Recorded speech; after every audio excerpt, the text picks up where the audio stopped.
هاي العجلة الثانية، وهذا البشر محترق، لا حول الله يا ربي. هاي مجثة، استغفر الله ربي. هذا العراق، والعراق هو اساسا فيه من المشكلات ما يعني يجعل العراق غير مستقرا، فهذه الضربات وهذه التصعيدات هي جعلت العراق الان على يعني صور سيارتي مخرجات وقع عليها؟ والله ما يمكن يا ربي. Breaking news. In a major escalation in tensions between the U.S. and Iran, the top Iranian general has been killed in an airstrike while leaving the Baghdad airport. The Pentagon confirmed the U.S. military carried out the attack. Qassem Soleimani was one of the most powerful figures in the Middle East and had been the top military man in Iran for more than 20 years. This attack comes after Iranian-backed groups breached the U.S. embassy in Baghdad just 2 days ago. We now turn to ABC's Kira Phillips, who's with President Trump in West Palm Beach, Florida. Kira. When reports of the airstrike at the Baghdad airport broke tonight, there was one question on everyone's mind. Was the United States responsible? Well, the president was cryptic. He responded with only a picture, tweeting out the image of the American flag. My White House sources were able to confirm that not only did the strike happen, but it was ordered by President Trump. The Pentagon announcing that the strike did indeed kill the powerful commander of Iran's Revolutionary Guard Corps, Qassem Soleimani, as well as the head of an Iranian-backed Iraqi militia. And it was ordered by President Trump. Now, here in the U.S., Republicans are calling this a success, saying Trump made a brave and correct call. But the president is also facing questions from his critics on Capitol Hill, asking if the United States carried out the assassination without authorization from Congress, potentially bringing this country to the brink of an all-out war. Kira, thanks. Joining us now is ABC News Chief Global Affairs Correspondent Martha Raddatz. Now, Martha, you were on the ground in Iraq with Soleimani not too long ago. What was his presence like there? Well, when ISIS was taking over towns in Iraq, Soleimani would often be seen in Iraq, traveling back and forth between Iran and Iraq to help lead the fight, these Iranian-backed militias against ISIS. He was a very strong but very mysterious presence in Iraq. He was not high profile by any means, but people certainly knew he was there and certainly knew what he was doing in trying to defeat ISIS. But I will also say that his presence was felt throughout the war there because he was responsible for the deaths of many Americans, and I heard soldiers and generals and everyone talk about that and what the Iranians had done and the Iranian weapons that were present in Iraq and targeting American troops. So clearly this is a victory tonight then for the Trump administration, but I would imagine that Iran will have a response, yes? I think it's almost certain Iran will have some sort of response, even given what we've heard from them this evening in tweets, and that the United States in some way will pay for this. I think the important thing here to look at in any kind of Iranian response is whether they take credit for it. Remember with the attacks earlier this year on the Saudi oil fields and the drone attacks, they talked about the drone, but they did not talk about the Saudi oil fields. They did not take responsibility for those attacks. In fact, the foreign minister of Iran told me in person when I was in Tehran that some of those must have been photoshopped, that they weren't responsible for those things. So I think if Iran has some sort of response to the killing of Soleimani and they take credit for it, they are looking for a larger conflict. If they don't, I think they want to tamp this down. Martha Raddatz, thank you so much. Joining us now is ABC News military contributor Colonel Steve Ganyard. He's a former Marine and high-ranking State Department official. Steve, good evening. Thank you so much for joining us. First, what's the latest? What's the information you have at this hour? We know everything that is out in the public, and that is that the Soleimani is dead, along with the head of this militia group that Iran controlled. And so that is the headline. That's not going to change overnight. What may change overnight is how the Iranians react. Obviously, this is something that they'll have to do something about. Mr. Soleimani is not just a general. He is something almost a demigod within the eyes of the Iranian people. He has been a hero of the Iranian people for a long time. He is their face overseas in their international adventures. And so this is not just some general. This is somebody who is not only one of the most powerful men in Iran, but one of the most powerful men in all of the Middle East.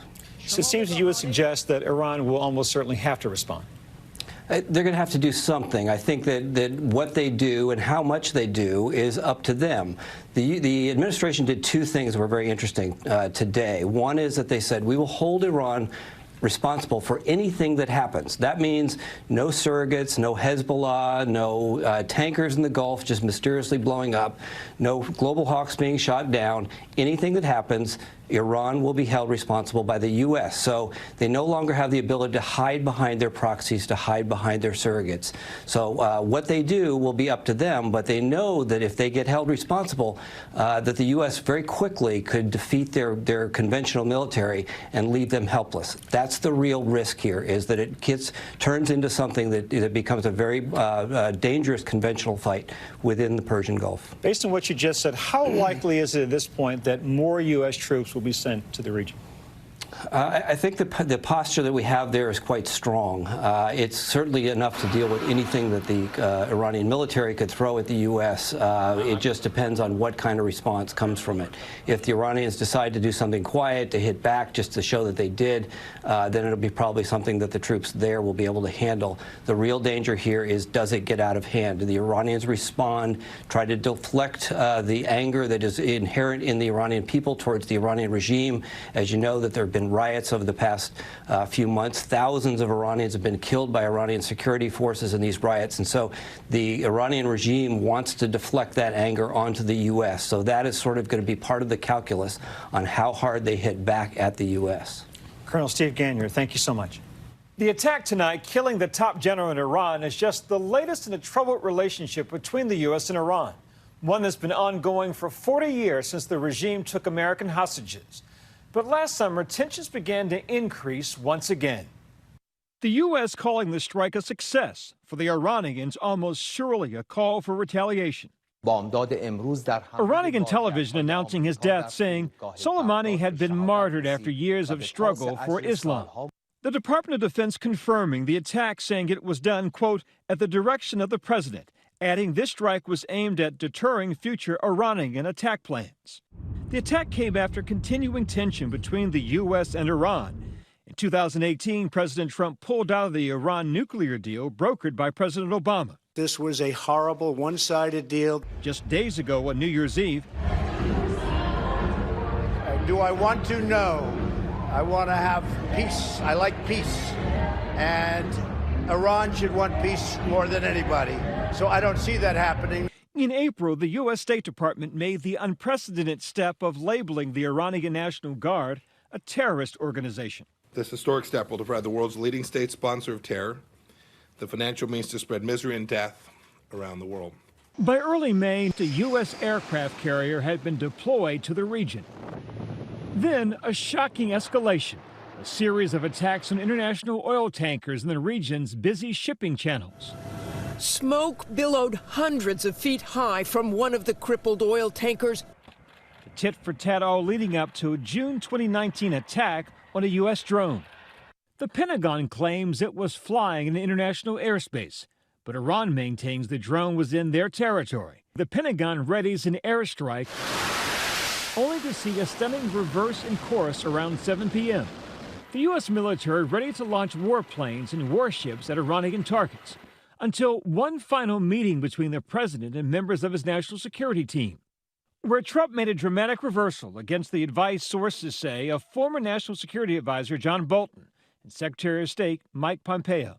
But he later told NBC News he changed his mind because the planned strikes were not proportionate to Iran's downing of an unmanned U.S. drone. I thought about it for a second, and I said, you know what? They shot down an unmanned drone, and here we are sitting with 150 dead people. That would have taken place probably within a half an hour after I said go ahead. The president denying reports that planes were in the air and ships were in positions before he called off that strike. But that was not the case tonight. Tonight, the strike went off. We'll have continuing coverage on Good Morning America. Hi, everyone. George Stephanopoulos here. Thanks for checking out the ABC News YouTube channel. If you'd like to get more videos, show highlights, and watch live event coverage, click on the right over here to subscribe to our channel. And don't forget to download the ABC News app for breaking news alerts. Thanks for watching. We're following breaking news from the top of this broadcast. The president ordering the kill of an extremely powerful foreign general. General Qassem Soleimani was the head of the Iranian Revolutionary Guard. He died during a U.S. airstrike at the Baghdad International Airport just hours ago. Richard Cantu has new reporting just coming in at this hour. A U.S. strike at Baghdad International Airport, killing Qassem Soleimani, the head of the Iranian Revolutionary Guard Corps Quds Force, a U.S.-designated foreign terrorist organization. A PMF spokesman confirming to ABC News Iraqi militia commander Abu Mahdi al-Muhandis was also killed. The Department of Defense issuing a statement writing, "At the direction of the president, the U.S. military has taken decisive defensive action to protect U.S. personnel abroad by killing Qassem Soleimani." The DoD saying the strike was aimed at deterring future Iranian attack plans.